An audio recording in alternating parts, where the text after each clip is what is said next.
বিয়ের দিন বরের না আসায় যখন আমি প্রায় লগ্নভ্রষ্টা, তখন আমার পুরো পরিবারের চোখে মুখে কাল রাত্রির ঘোর অমাবস্যা। মা লজ্জায় অপমানে মূর্ছা গেলেন বলে, বাবা তাতে দাঁত চেপে সহ্য করছেন সব। আমার দাদা মুখে হাত দিয়ে রাগ আর লজ্জা মিশ্রিত মুখশ্রী নিয়ে বসে আছে বারান্দার এক কোণে। হঠাৎ বাড়ির সকল মানুষ ও উপস্থিত সবাইকে অবাক করে দিয়ে দাদার বন্ধু ধ্রুব বাবার কাছে প্রস্তাব রাখেন আমাকে বিয়ে করার। এই মুহূর্তে বাবা যেন হাতে আকাশের চাঁদ পাওয়ার মতো খুশি হলেন। গম্ভীর চাপা রাগ মিশে থাকা মুখশ্রীতে অকৃত্রিম হাসি ফুটে উঠল অনাকাঙ্ক্ষিত প্রস্তাবটা পেয়ে। আমাকে এ ব্যাপারে কিছু জিজ্ঞেস করা হলো না। মেয়ে লগ্নভ্রষ্টা হওয়া থেকে বেঁচে যাচ্ছে, এর চেয়ে বড় আর কি হতে পারে। আমি তখন গায়ে লাল বসন জড়িয়ে, কপালে চন্দন মেখে, গায়ে গহনা পরে বসে আছি জবুথবু হয়ে। মা এসে যখন জানালেন দাদার বন্ধু আমাকে বিয়ে করতে চায়, তখন একটু নড়ে চড়ে বসলাম আমি। লোকটাকে দেখার তীব্র বাসনা জাগলো আমার মনে, কেননা একটু আগে যেই মা আমাকে অলক্ষী মুখপুরি বলে সম্বোধন করছিল, তিনি হঠাৎ গালে চুমু এঁকে দিয়ে গেলেন পরম আদরে। লোকটাকে দেখতে যাওয়ার ইচ্ছে মনে যাওয়াটাই কি স্বাভাবিক নয়, বরং ইচ্ছে না জাগাটাই অস্বাভাবিক ছিল। যথারীতি পাত্রের জন্য রাখা ধুতি পাঞ্জাবি পরানো হলো দাদার বন্ধু ধ্রুবকে।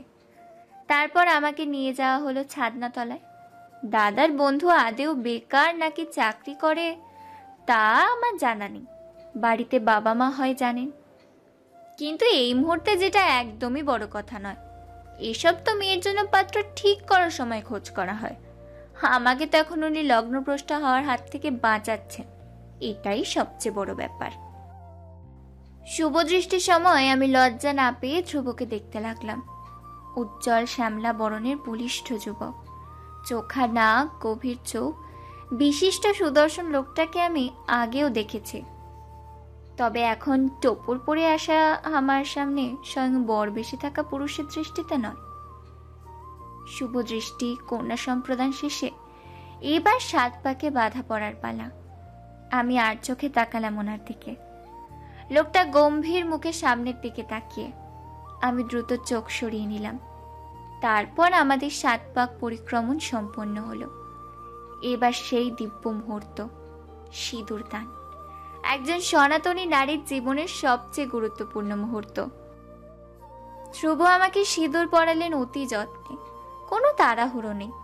বেশ সাবলীল ভাবে আমার সিঁথি স্পর্শ করছিল ওনার হাত। আমি তখন চোখ খিচে বুজে রয়েছি।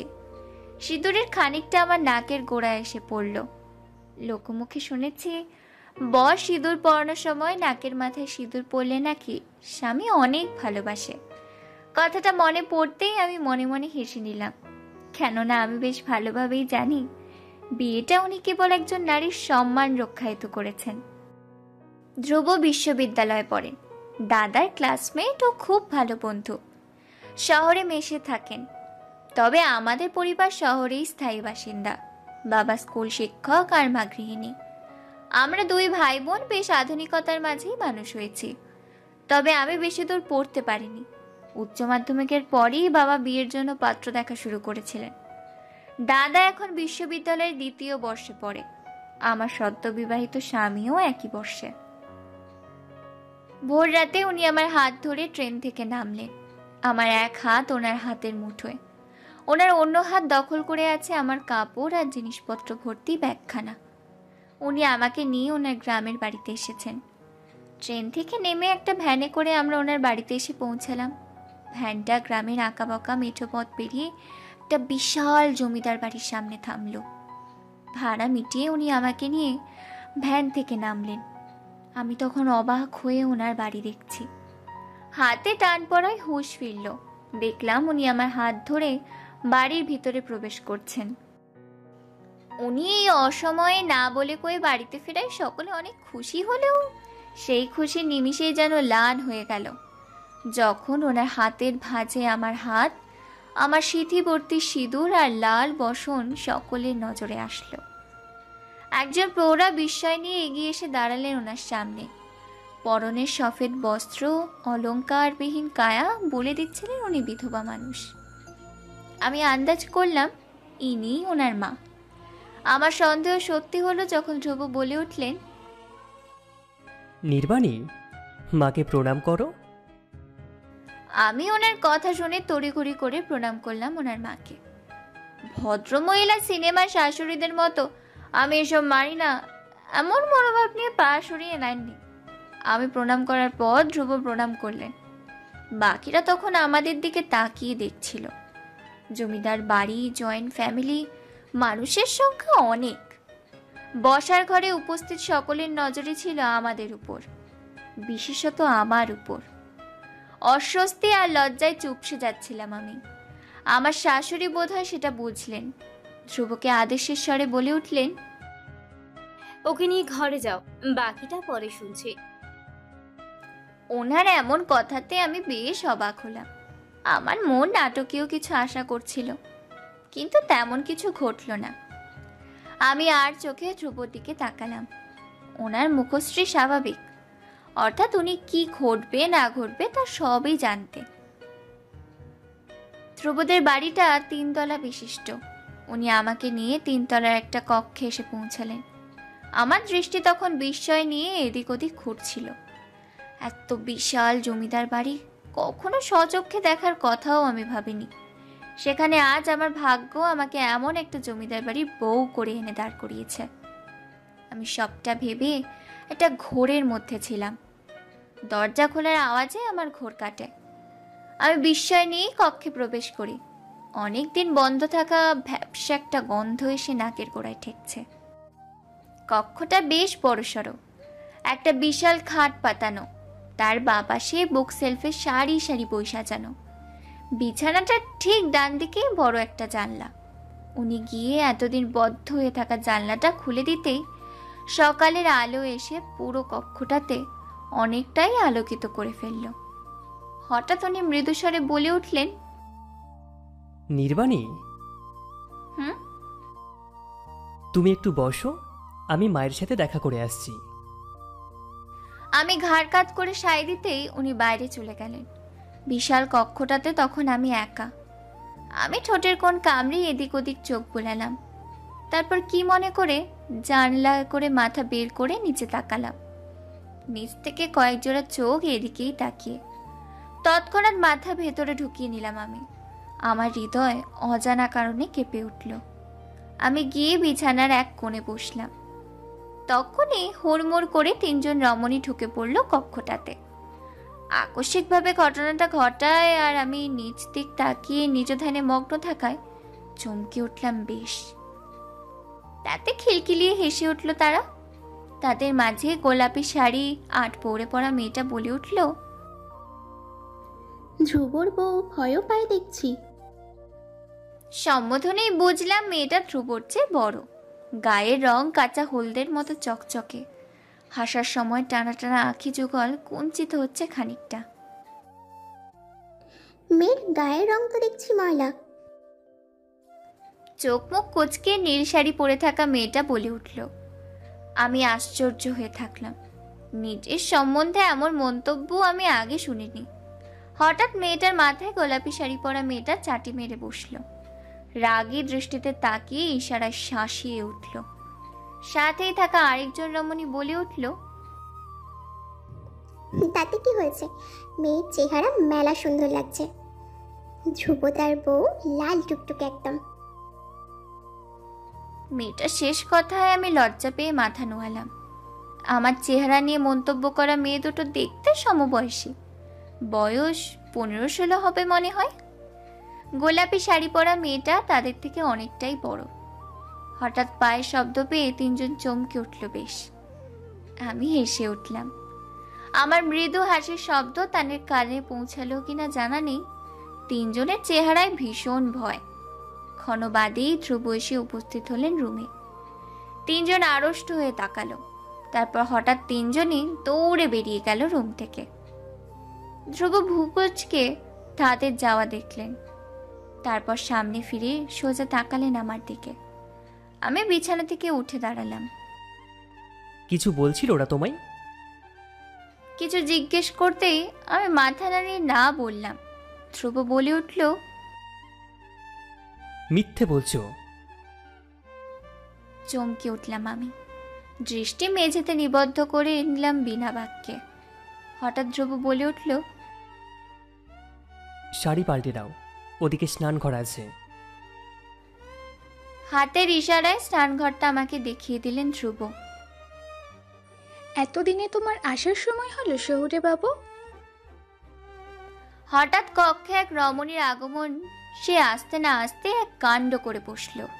ধ্রুবকে পেছন থেকে আষ্টে পৃষ্ঠে জড়িয়ে ধরল। আমি বড় বড় চোখ নিয়ে তাদের দিকে তাকালাম। মেয়েটা চোখ বুজে আমারই সামনে আমার বিবাহিত স্বামীকে জড়িয়ে ধরেছে।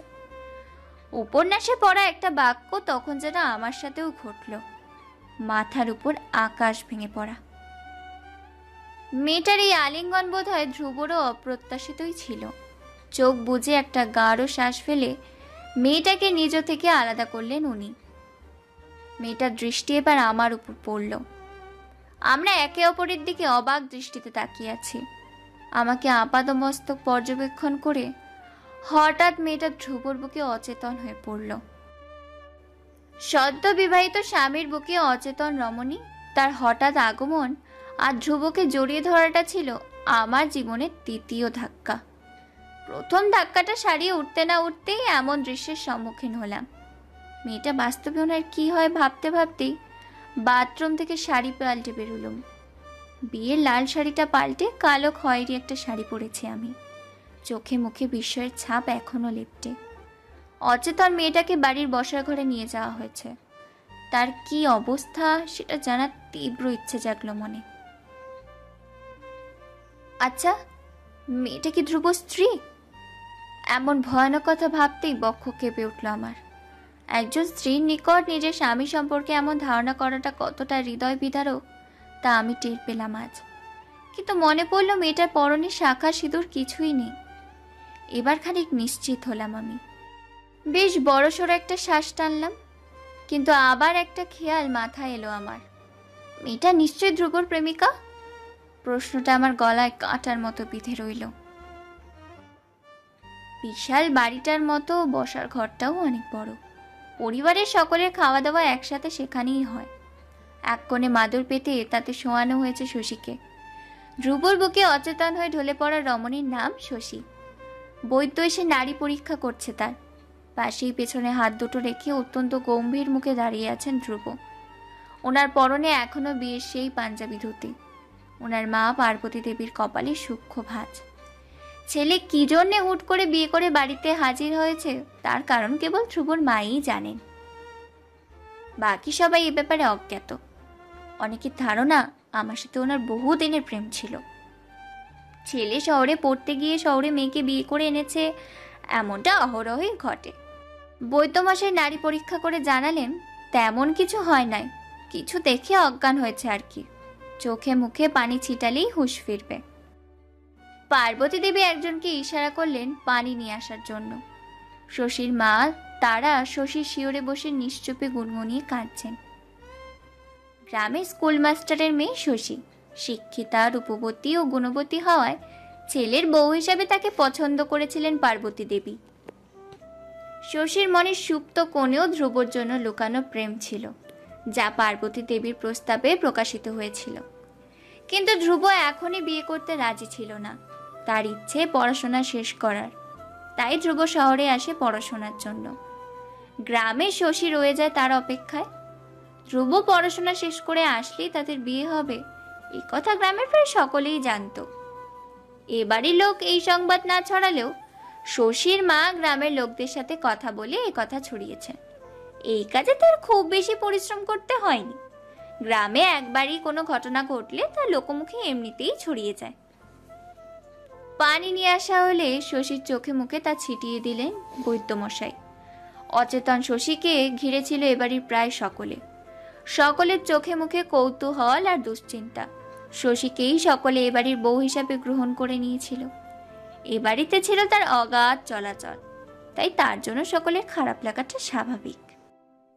আমিও তেমনই কক্ষে বসে বসে দুশ্চিন্তায় ভুগছিলাম। আমার বুক কাঁপছিল ভীষণ। চলচ্চিত্রে দেখা বেশ কিছু সিন মাথায় ঘুরছিল তখন। ধ্রুব কি মেয়েটাকে ঠকালো? না না, ওনার সম্বন্ধে এমন মন্তব্য আমি করতে পারি না। ওনার জন্যই আজ মাথা উঁচিয়ে আছি আমি। কিন্তু আমার চিন্তা কমার নামই নিচ্ছিল না। আমি মনে মনে ঠিক করলাম বসার ঘরে গিয়ে দেখে আসি মেয়েটার অবস্থা। জ্ঞান ফিরেছে তো? যেই ভাবা সেই কাজ। আমি আড়ষ্ট মনে কক্ষ থেকে বেরিয়ে ধ্রুবর সাথে আসা পথ ধরে হাঁটতে লাগলাম। আমার কৌতূহলী দৃষ্টি এবারও বাড়িটার দেয়ালগুলো ছুঁয়ে দেখল। জ্ঞান ফেরার পর থেকেই শশীর দৃষ্টি একদম মেঝেতে স্থির। এবাড়ির মানুষেরা তারা অজ্ঞান হওয়ার কারণ আন্দাজ করলেও শশীর মা এ সম্পর্কে অবগত। জমিদার বাড়ির একমাত্র উত্তরাধিকারী যে শহর থেকে বিয়ে করে ফিরেছে তা এখনো গ্রামের লোকদের কাছে প্রায় অজানা, যেহেতু আমরা বাড়িতে এসেছি প্রায় ভোরের দিকে। শশীর জ্ঞান ফিরতেই তার মা তাকে অজ্ঞান হওয়ার হেতু জিজ্ঞেস করে। ঠিক তখনই বিকট শব্দে সকলের দৃষ্টি এসে পৌঁছায় সিঁড়ির দিকে। সিঁড়ি থেকে নামতে গিয়ে অসাবধানতার কারণে আমার শাড়ির আঁচলে সিঁড়ির শেষ ধাপে থাকা ফুলদানিটা পেঁচিয়ে যায়। সেটা মেঝেতে পড়েই এমন বিকট শব্দ উৎপন্ন হয়েছে। সেই শব্দ অনুসরণ করলে সকলের দৃষ্টি আমার উপর এসে পড়ায় আমি ভীষণ অস্বস্তিতে পড়লাম। লজ্জায় দৃষ্টি নত হয়ে গিয়েছিল আমার। সকলে কেমন অদ্ভুত নজরে তাকিয়ে আছে আমার দিকে। আমাকে এখানে বোধহয় কেউই আশা করেনি। সকলের মতো আমাকে দেখলেন শশীর মাও। কেবল একবারও চোখ তুলে তাকালো না শশী। আমাকে শশীর মা বেশ গাঢ় চোখে দেখলেন। আটপৌরে শাড়ি পরিহিতা আমি, মাথা দীঘলকে সুন্মুক্ত, হাতে শাখা আর মাথায় সিঁদুর যেন ওনাকে সবকিছু পরিষ্কার করে দিল। জমিদার বাড়িতে আজই ধ্রুবর আগমন আর অপরিচিতা বিবাহিত রমণী ধ্রুবর সম্পর্কে যে কি হতে পারে তা উনি স্পষ্ট বুঝলেন। আমি আড়ষ্টতা ভেঙে একটু একটু করে ভিড়ের দিকে এগোচ্ছিলাম। হঠাৎই ভিড় ঠেলে মেয়ের শিওর থেকে উঠে এলেন শশীর মা। আমার উপর ওনার রক্তচক্ষু বর্ষিত হলো। আমি ভীত চোখে তাকালাম ওনার দিকে। আকস্মিক উনি আমার দিকে আক্রমণাত্মকভাবে তেড়ে আসলেন। আমি আটকে উঠে ধ্রুবর পেছনে লুকালাম। এ বাড়িতে আমার একমাত্র ভরসা স্থল কেবল ধ্রুবই। শশীর মা আমাকে উদ্দেশ্য করে বলে উঠলেন, কাল লাগেনি? দুনিয়াতে কি আর কোনো পোলা ছিল না আমার মেয়ের কপালে পোড়ালি এভাবে? ওনার এমন মন্তব্য আঘাত আনলো আমার হৃদয় মাঝে। মনে পড়ে গেল কালকে মায়ের এমনি কিছু সম্বোধন।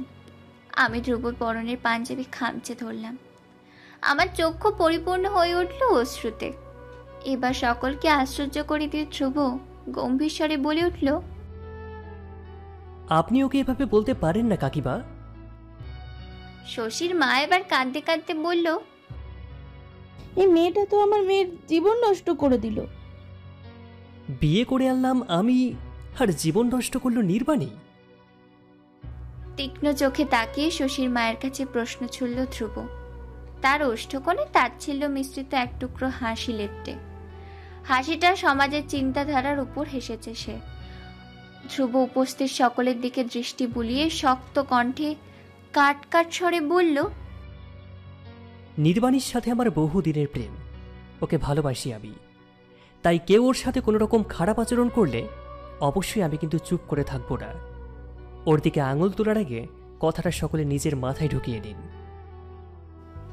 এতক্ষণ গুঞ্জন উঠে থাকা বসার ঘর মুহূর্তেই নিশ্চুপ হয়ে গেল। তাতে ঝংকার তুলল ধ্রুবর রুদ্র কণ্ঠ। সকলের চোখে মুখে গাঢ় বিস্ময়। যে ধ্রুব বড়দের সাথে কখনো উচ্চস্বরে কথা বলেনি, আজ সে একদিনে বিবাহিত স্ত্রীর জন্য সকলকে বজ্রকণ্ঠে শাসালো। ভারী বিস্ময়ের ব্যাপার। আমার চোখে মুখে ফুটে ওঠা বিস্ময় তখন সকলের ঊর্ধ্বে। এত বড় মিথ্যা কথা কেন বললেন উনি? আমার ভাবনার মাঝেই আমার হাতে টান পড়ল। উনি আমার হাত ধরে সিঁড়ির দিকে এগিয়ে এলেন। পেছনে থাকা সকল লোকেদের দৃষ্টি আমাদের দিকে। পাথর বনে থাকা শশী একবার চোখ তুলে আমাদের দেখল। ধ্রুবর হাতের মুঠোয় আমার হাত।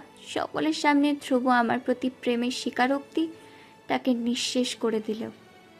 চোখে জমে থাকা অশ্রুরা নিঃশব্দে শশীর শুভ্র কপলে গড়িয়ে তার দুঃখের আভাস দিল।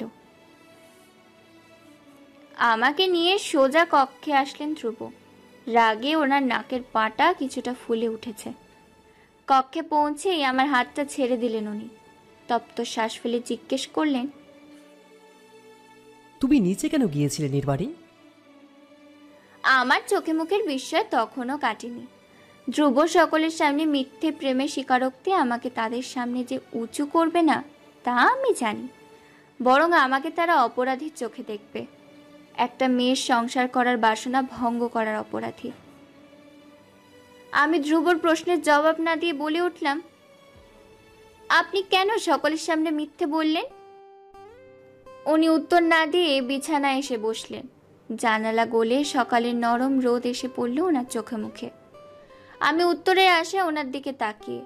ধ্রুব জোরে জোরে শ্বাস ফেলছেন, হয়তো নিজের রাগটা সামলানোর জন্য।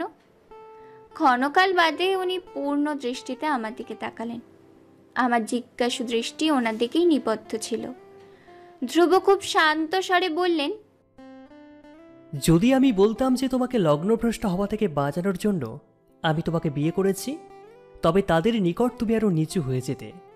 লাঞ্ছনার চোখে তোমাকে দেখত ওরা।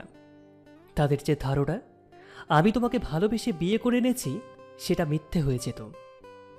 এখন যতটুকু সম্মানের সাথে তোমাকে ওরা দেখছে, সেটাও নেই হয়ে যেত। আর আমি এটা কখনোই হতে দিতে পারি না। সে যেভাবেই আমাদের বিয়ে হোক না কেন, তুমি এখন সকলের কাছে ধ্রুব দেবনাথের স্ত্রী। তোমাকে সর্বোচ্চ সম্মান পাইয়ে দেওয়াটা আমার কর্তব্য। আমার একটা মিথ্যে কথায় ওরা মনে মনে তোমার সম্পর্কে যাই ধারণা করুক না কেন, তোমাকে অপমান করার সাহস ওদের কখনোই হবে না। শুদ্ধ ঝরঝরে স্পষ্ট বলি ধ্রুবর। আমি স্তব্ধ হয়ে রইলাম ওনার কথা শুনে। আমার মুখশ্রীতে কিছুক্ষণ তাকিয়ে রইলেন উনি, তারপর দৃষ্টি সরিয়ে অন্যদিকে তাকালেন। ওনার কথায় সেদিন আমি বুঝলাম উনি একজন ভালো মানুষ। কিন্তু একটা প্রশ্ন আমার মাথাতে তখনও ঘুরপাক খাচ্ছিল, শশীর সাথে কি ওনার সম্পর্ক ছিল? নয়তো মেয়েটা এমনভাবে ওনাকে জড়িয়ে ধরার সাহস কিভাবে পায়? আমি নিজের মনে থাকা সমস্ত সংকোচ ভেঙে আমতা আমতা করে জিজ্ঞেস করে উঠলাম, আপনি কি ওই মেয়েটাকে ভালোবাসেন?